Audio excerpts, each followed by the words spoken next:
The Galactic Council building floated in the darkness of space like a jewel.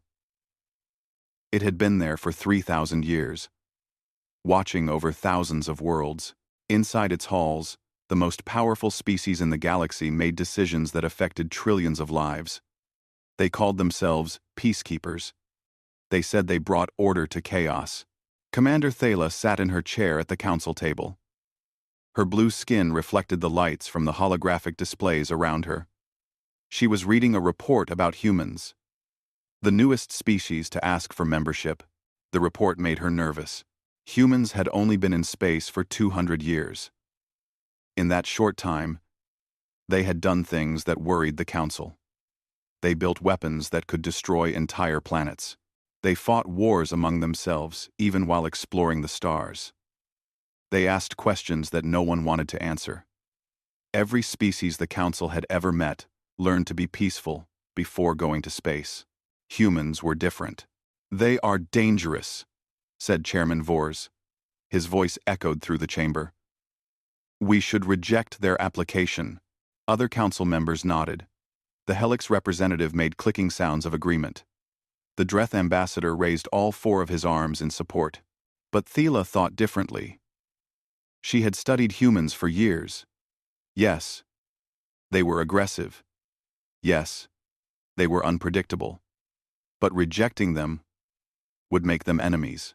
At least if they were inside the council, they could be controlled. They could be watched. They could be taught. "I propose we accept them," Thala said. "But only as observers. They can watch. They can learn. But they cannot vote. They cannot make decisions. We will teach them how civilized species behave." The debate went on for hours. Finally, the council voted. Humans would be allowed in, but only to observe.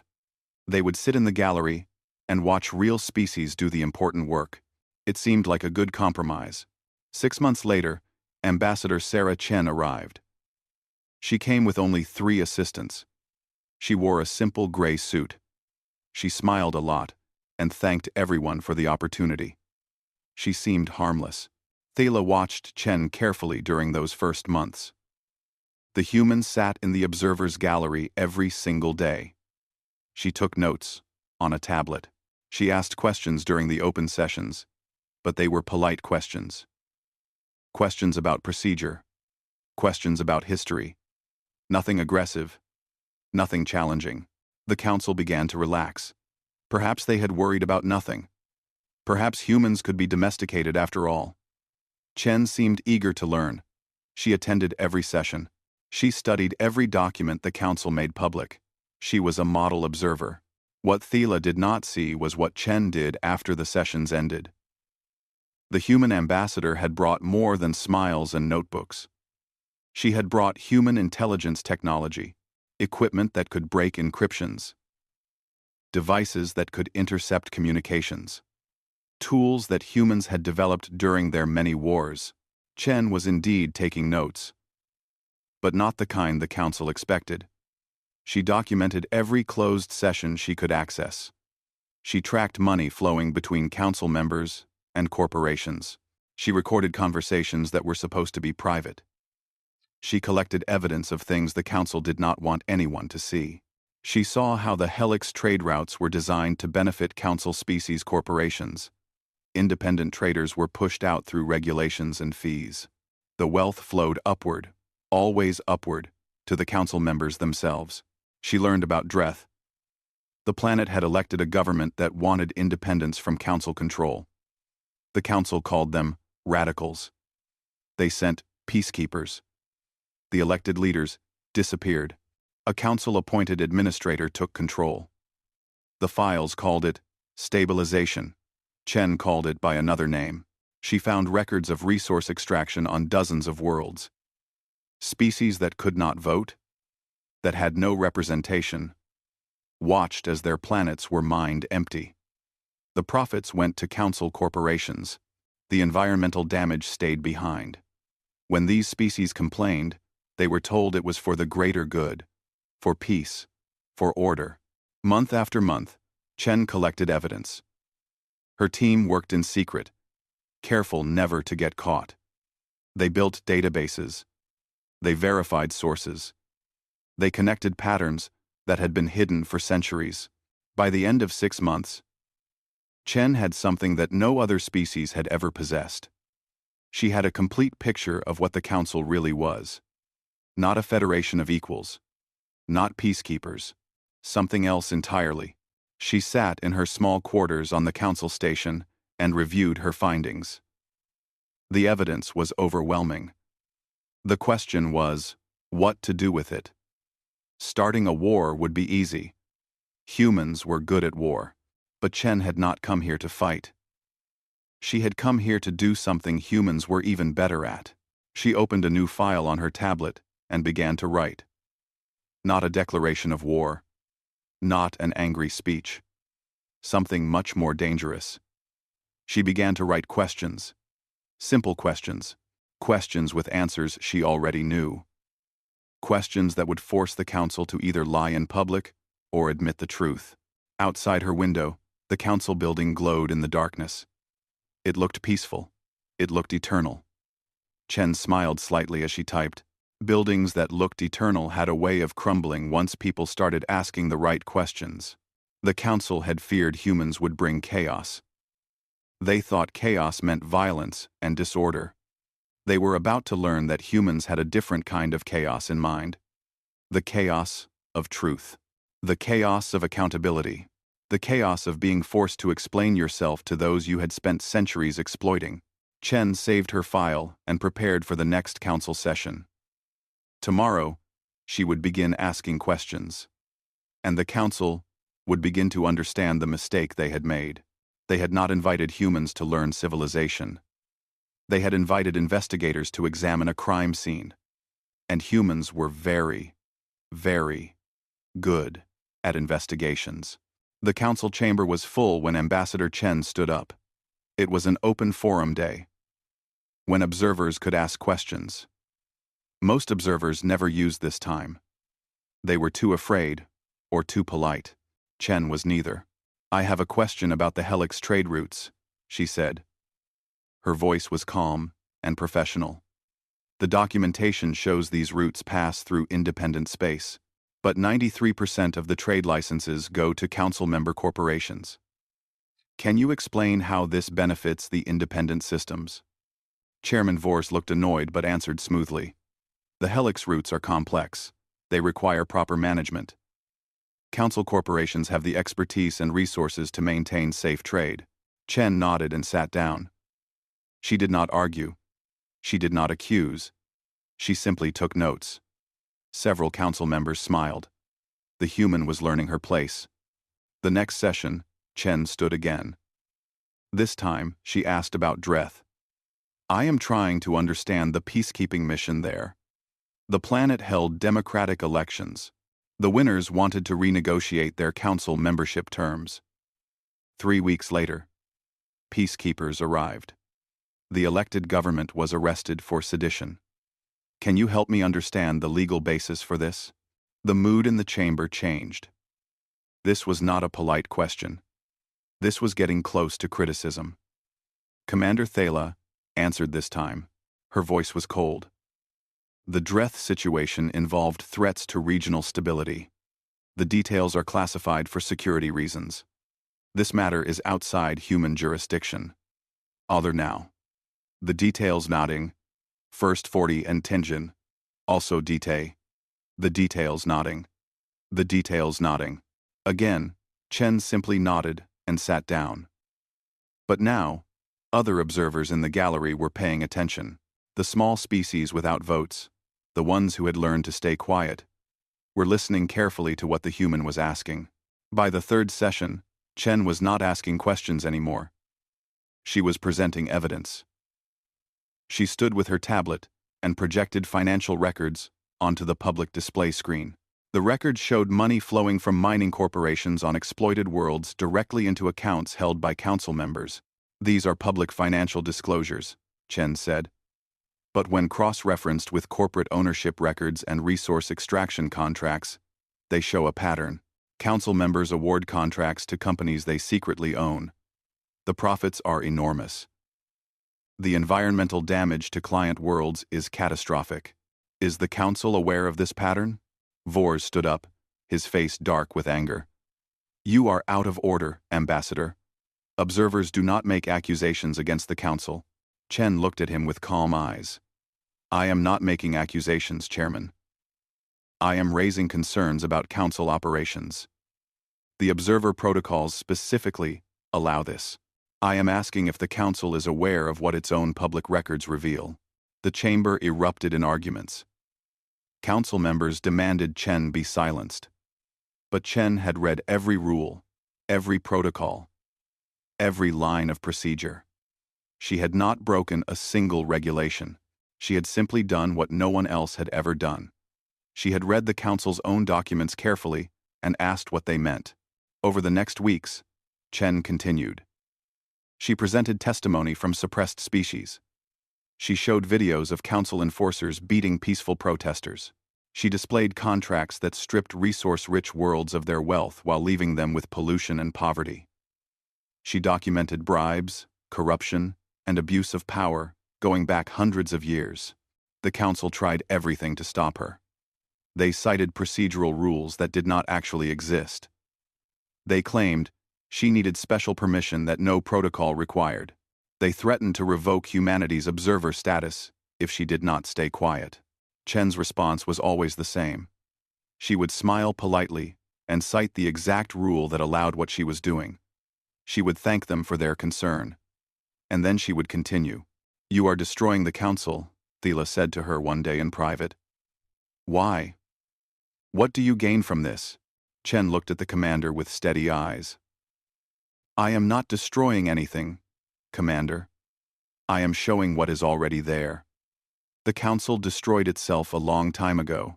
It just had enough power that no one could say it out loud. I am simply saying it out loud. The other species in the observer gallery began to change. At first, they watched Chen with fear. Then, with curiosity. Then, with something like hope. If a human could question the Council, maybe they could too. A representative from a small mining world approached Chen after a session. His species had no vote in the Council. They had been strip mining their own planet for 200 years to meet Council quotas. Can you help us? He asked quietly. Chen nodded. Yes. But not the way you think. I cannot fight your battles for you. But I can show you how to fight them yourself. She began meeting with observer species in secret. She showed them how to use the Council's own legal frameworks against it. How to file complaints that the Council could not ignore.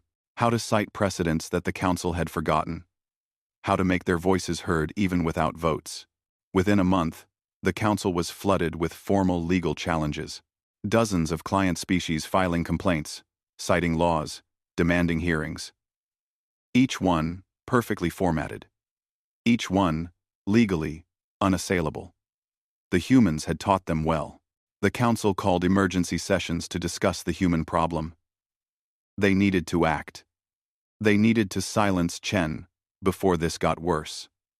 They scheduled a vote to expel humanity from observer status.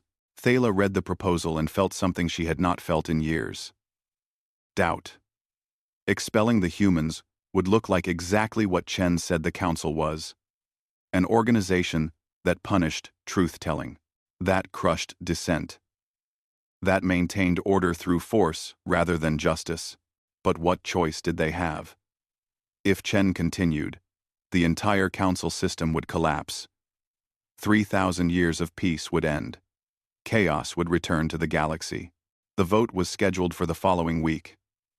Chen was informed she would have one final chance to address the Council before her expulsion. Everyone expected her to argue, to beg, to compromise. Chen stood before the Council with the same calm expression she had worn for months. She held up a document. This is a declaration, signed by 47 client species. It states that if humanity is expelled for demanding justice and transparency, they will all withdraw from Council jurisdiction immediately. The chamber went silent. 47 species. That represented 1/3 of the Council's resource base. half its manufacturing capacity.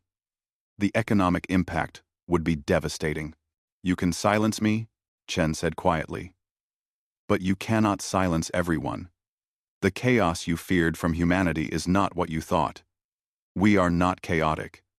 We are just done pretending your order was ever real." She placed the document on the chairman's desk and walked out. The vote failed. Not because hearts changed, but because the mathematics of power had shifted. And everyone in that chamber knew it. The Council's failure to expel humanity changed everything. For 3,000 years, the Council had maintained control through fear and isolation. Keep the client species separated. Keep them afraid. Keep them believing that resistance was impossible. Chen had broken that system in 6 months. The humans set up what they called transparency networks. These were communication channels using encryption technology that the Council could not break. Chen had explained to the other observer species how it worked. "During our wars on Earth, we developed codes that even our enemies could not crack. We needed them to survive. Now, we share them with you." Client species across the galaxy began talking to each other for the first time. A mining world that thought it was alone discovered 20 others facing the same exploitation. A planet dealing with Council enforcers learned that those same enforcers had killed protesters on a dozen other worlds. The pattern became clear when people could finally see the whole picture. The Council's intelligence services tried to shut down these networks. They sent their best hackers and code breakers. They traced signals and raided communication hubs. But every network they destroyed spawned 3 more. Human technology had been refined through centuries of cyber warfare. The Council had never faced anything like it. Commander Thela sat in her office reviewing failure reports. Another network shut down yesterday. 5 new ones appeared this morning. "How are they doing this?" she asked her intelligence chief. "The humans are not running the networks, Commander," he replied. "They taught client species how to run them.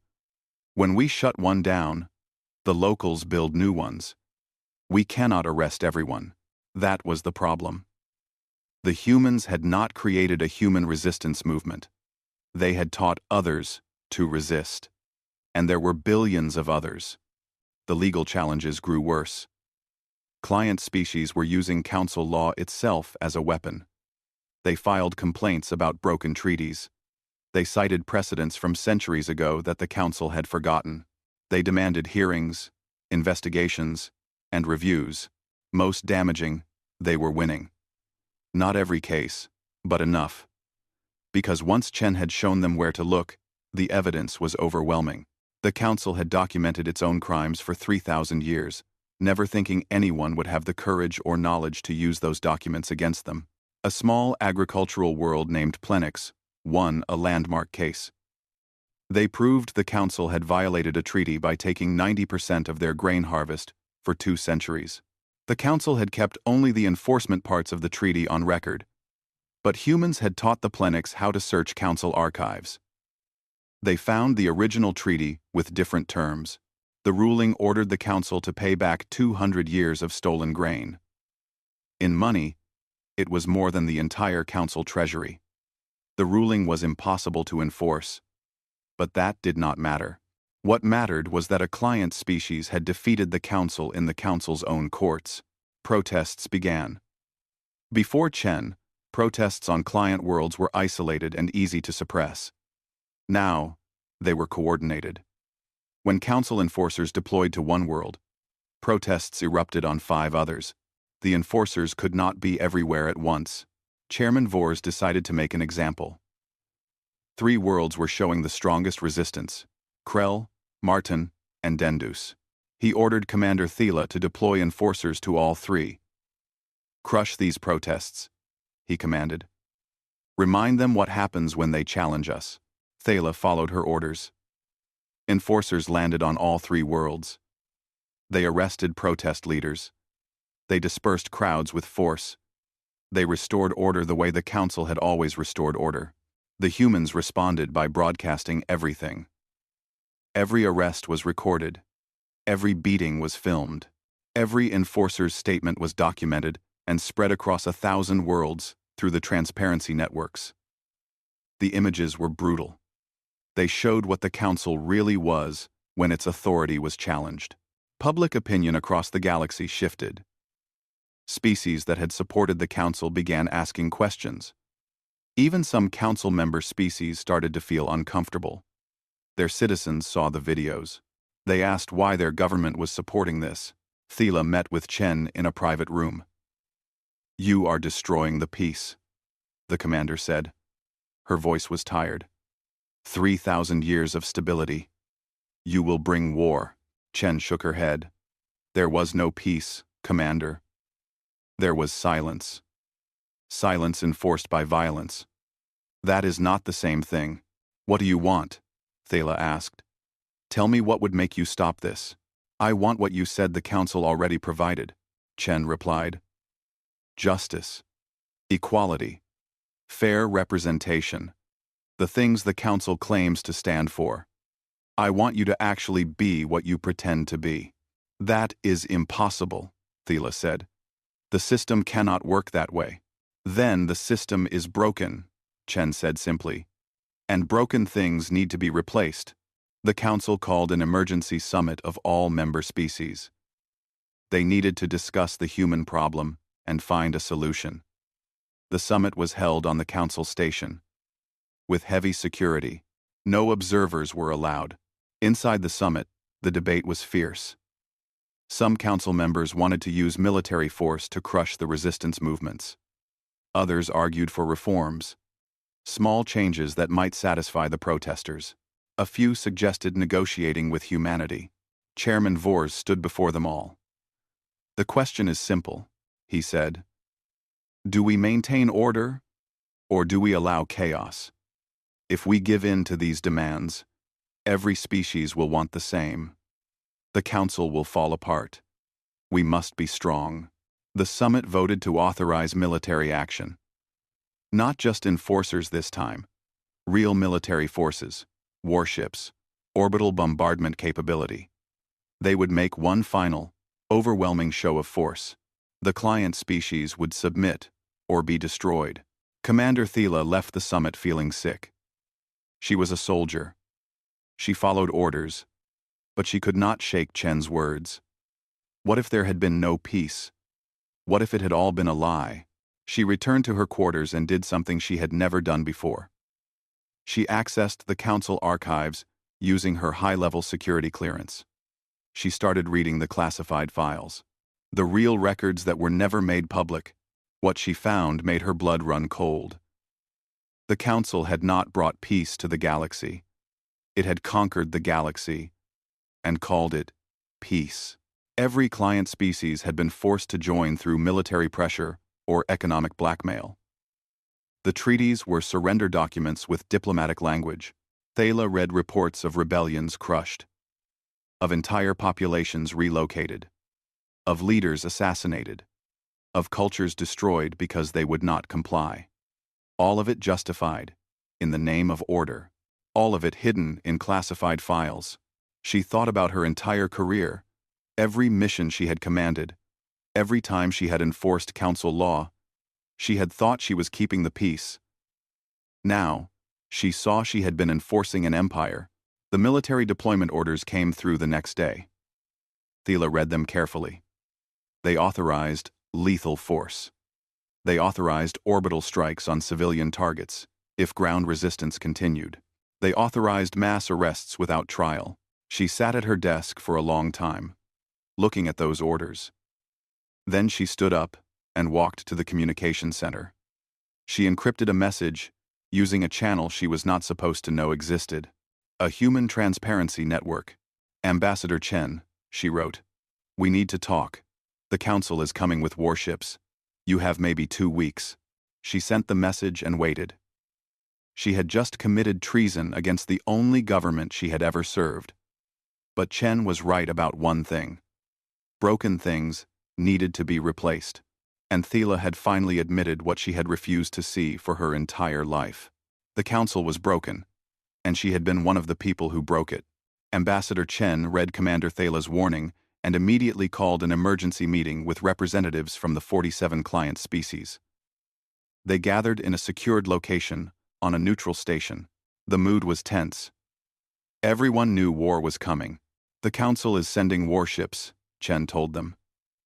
They plan to crush the resistance movements by force. We have 2 weeks. Maybe less. A representative from Krell stood up. His species was reptilian, with scales that changed color with emotion. Right now, they were dark red with fear. We cannot fight the Council military. They have thousands of warships. We have nothing. Then we do not fight them, Chen said calmly. We do something else. The Martonian representative clicked her mandibles in confusion. What else is there? We protest. They shoot. We rebel. They invade. This is what they always do. Chen pulled up a holographic display. It showed the economic networks of the galaxy. Lines of trade and resources connecting thousands of worlds. The Council's military runs on fuel. Their worlds need food and raw materials. Their economy depends on constant flow of resources from client species. What happens if that flow stops? The room went quiet as they understood. The Plenix representative spoke first. You want us to strike, stop all exports to Council worlds. Not just exports, Chen said. Everything. All trade. All resources. All cooperation. 47 client species, simultaneously, cutting off the Council. Their military will run out of fuel in weeks. Their industrial worlds will shut down in months. Their populations will face shortages in days. They will invade us, the Krell representative said. They will take what they need by force. Maybe, Chen agreed. But it takes fuel to move invasion fleets. It takes food to feed soldiers. It takes industrial capacity to build weapons. Where does all of that come from? Maybe, she expanded the display. 70% of Council fuel comes from client worlds. 60% of their food. 80% of their raw materials. You are not weak. You have never been weak. You just believed you were because they told you so. The representatives looked at each other. Chen could see the idea taking hold. Fear was still there, but something else was mixing with it. Hope and anger. There is more, Chen continued. The humans will stand with you. If the Council attacks any of your worlds, we will defend you. We are not as militarily strong as the Council, but we are strong enough to make them think twice, and we have allies among the Council species themselves. She pulled up another message.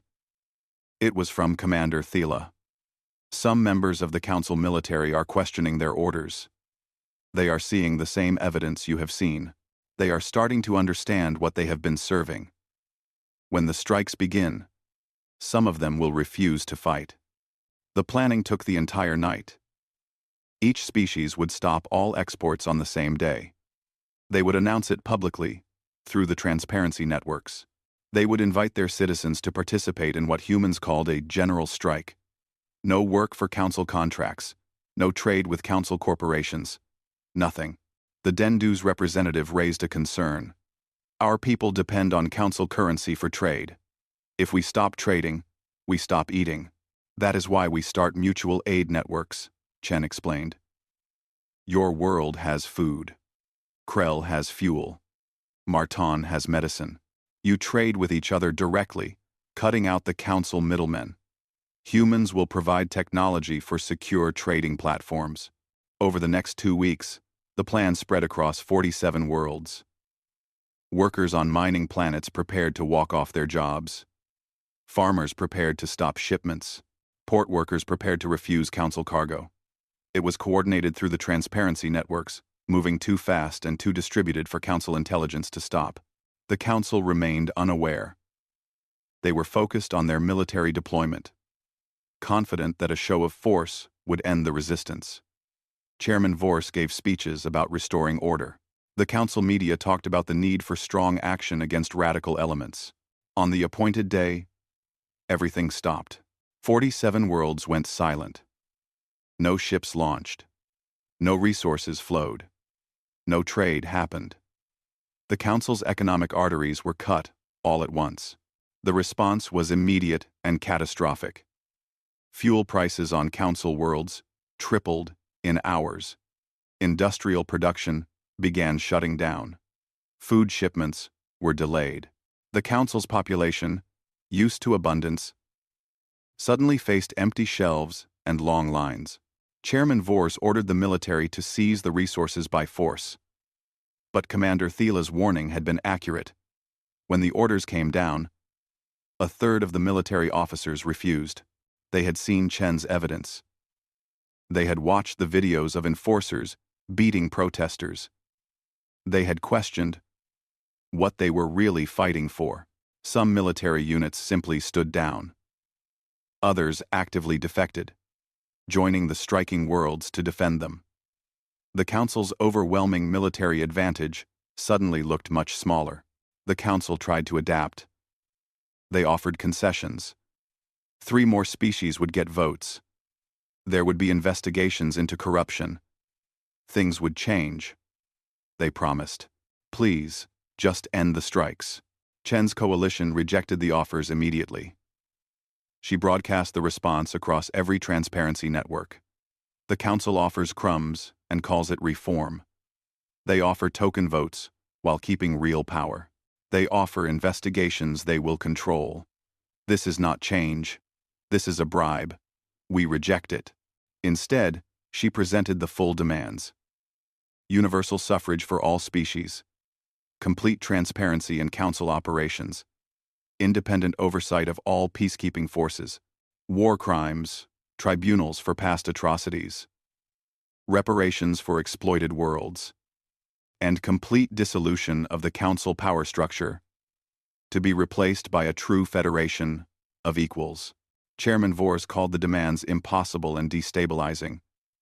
He accused humans of trying to destroy galactic civilization. He spoke about the chaos that would follow if the Council fell. But his words rang hollow.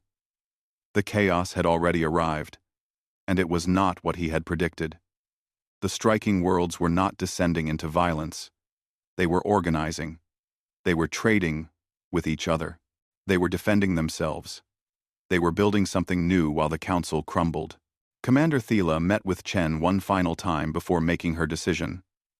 If I do what I am thinking of doing, I am a traitor, she said. Everything I have served will call me betrayer. Perhaps, Chen said, or perhaps you will be someone who chose to serve justice instead of power. The choice is yours, Commander. Thiela made her choice. She sent orders to all military units under her command to stand down. She published the classified files she had found, the ones documenting the Council's real history, and she appeared on every public channel to announce her resignation from Council service. I have served the Council for 40 years, she said into the camera. I believed I was serving peace. I was wrong. I was serving an empire built on lies and violence. I can no longer be part of that. I urge all military personnel to lay down your weapons. Do not fight for this. It is not worth dying for. It never was. Her announcement was the breaking point. Half the Council military followed her example.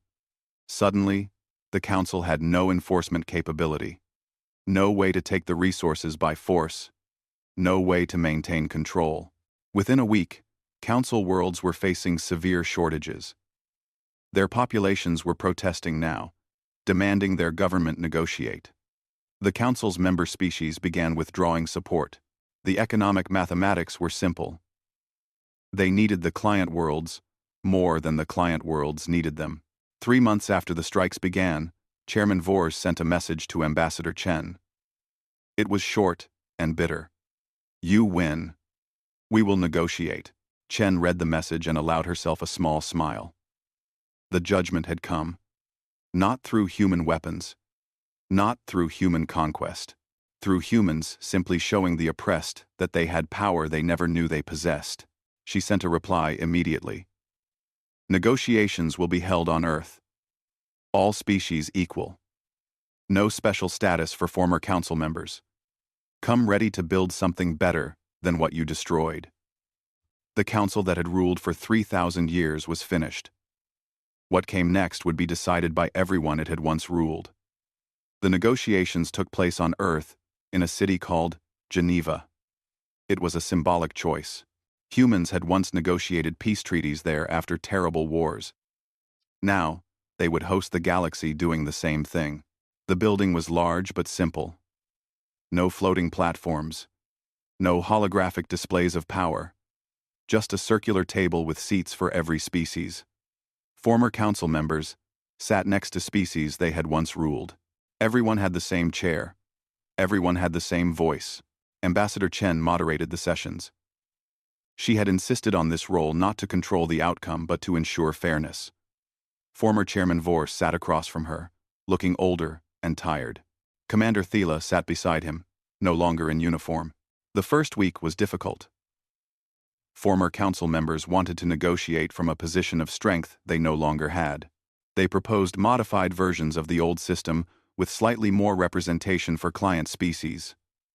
They spoke about maintaining stability and preventing chaos. The client species rejected everything. They had learned from Chen that negotiation was not about accepting whatever crumbs were offered. They had power now, and they knew it. "We did not come here to reform the council," said the Krell representative. "We came here to bury it. The council is dead. We are here to decide what comes next." The negotiation almost collapsed several times. Council worlds threatened to withdraw. Client species threatened to make the economic strikes permanent. Human diplomats worked day and night to keep everyone at the table. Chen reminded them all why they were there. "You can walk away from this table. You can try to rebuild the old system or create new enemies. Or you can build something none of you could build alone. A galaxy where every species has a voice. Where justice is not just for the powerful. Where peace means something more than silence. The choice is yours." Slowly, painfully, the equity accords took shape. Every species would have one vote in the new federation, regardless of military power or economic size. All Federation operations would be transparent, with public records accessible to everyone. Peacekeeping forces would be under independent oversight, with members from multiple species. War crimes tribunals would be established to investigate past abuses. This was the hardest part. Many former council members had authorized actions that were now being called crimes. They would face judgment. Chairman Vor spoke against this provision. "You are asking us to put ourselves on trial, to admit that everything we did was wrong." "Not everything," Chen replied. "Just the things that were crimes. The violence, the corruption, the exploitation. If you truly believed you did nothing wrong, you have nothing to fear from investigation." The provision passed. 3 former council members would eventually face trial for war crimes. Dozens more would be investigated. The galaxy would finally reckon with its past. Reparations were equally contentious. How do you repay 200 years of stolen resources? How do you compensate for destroyed cultures? The numbers were staggering. The solution was compromise. Council worlds would pay reparations, but over generations. They would provide technology transfers. They would fund rebuilding efforts. They would open their universities and research centers to all species. It would take 100 years to complete, but it would happen. The final equity accords were ratified 6 months after negotiations began. The document was thousands of pages long, covering everything from voting procedures to trade regulations to environmental protection. It was not perfect. Everyone had complaints. But it was something no one had thought possible a year ago. It was just, the signing ceremony was broadcast across the galaxy. Representatives from every species signed the document. Some signed with anger, feeling they had lost power. Others signed with tears, hardly believing their oppression had ended. All of them signed. When it was done, Chairman Vors approached Chen privately. He looked beaten, You destroyed us, he said quietly. The council stood for 3,000 years. You tore it down in months. Chen looked at him with steady eyes. I destroyed nothing, Chairman. You destroyed yourselves long before I arrived. You built a system on injustice and called it peace. You built an empire on exploitation and called it civilization. You oppressed billions and called it order. I did not tear that down. I simply made sure everyone could see it clearly. And that is your great human talent? He asked bitterly. Destroying order? No, Chen said firmly. Our talent is recognizing that order built on injustice is not order at all. It is just chaos with a schedule. You feared we would bring chaos to the galaxy. But chaos was already here, Chairman. It was in every suppressed protest, in every stolen resource, in every species living in fear. Your order was the chaos. We just named it. Vors stared at her for a long moment. Then he turned and walked away. Chen watched him go, feeling tired but satisfied. The judgment had been delivered. Not by weapons, not by conquest, but by truth. Former Commander Thala approached next. She had testified at the war crimes tribunals about what she had seen and done. She had not been prosecuted, but she carried the weight of her past clearly. What will humanity do now? She asked. You have shaped this new federation. Will you lead it? Chen shook her head. No. Humanity will take one seat among many. We will vote like everyone else. We will participate like everyone else. We will not lead. Why not? Thala asked, genuinely confused. You have the power. You could shape the galaxy however you want. Because that would make us the new council, Chen said. We did not do this to replace one empire with another. We did this so no one could rule the way the council did. The judgment was not ours to keep. It belongs to everyone. The new federation held its first session 3 months later. The building was on a new neutral station, built with resources contributed by dozens of worlds. The chamber was designed as a perfect circle, with no head table, every seat equal. Ambassador Chen took her place as one representative among hundreds. She had declined all positions of special authority. Humanity would participate, not dominate. They would contribute, not control. The first votes were small procedural matters. Setting schedules, establishing committees, boring administrative work. But every vote mattered, because every species had a voice. The Plenix representative voted on trade policy. The Dendus representative voted on environmental standards. Species that had never had power suddenly mattered. It was messy. It was slow. It was frustrating for everyone used to quick decisions from above. But it was fair. And fairness, Chen had learned, was worth the frustration. Months later, a journalist from a council species world interviewed Chen for a historical documentary. How did you do it? Ever, ever, ever, ever, ever, the journalist asked. You had no fleet that could match theirs, no economic power to rival council worlds. You were just observers. How did you destroy the most powerful government in the galaxy? Chen smiled slightly.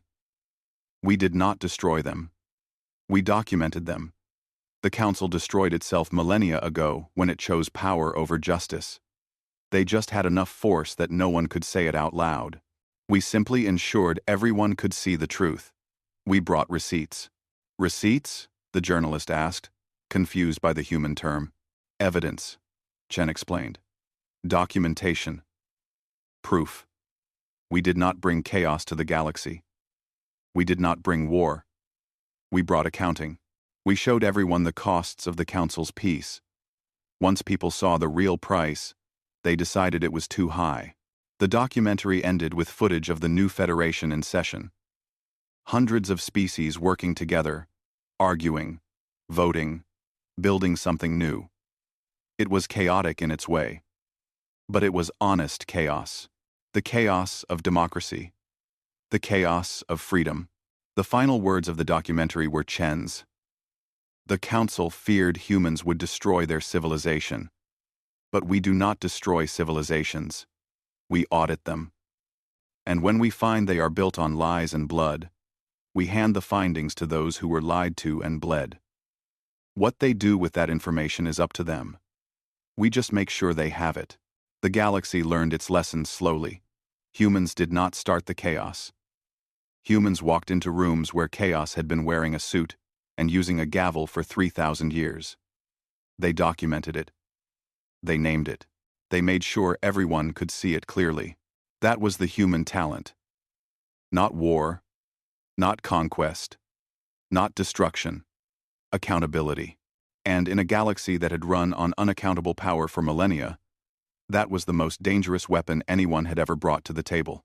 The judgment had been delivered. The galaxy would never be the same.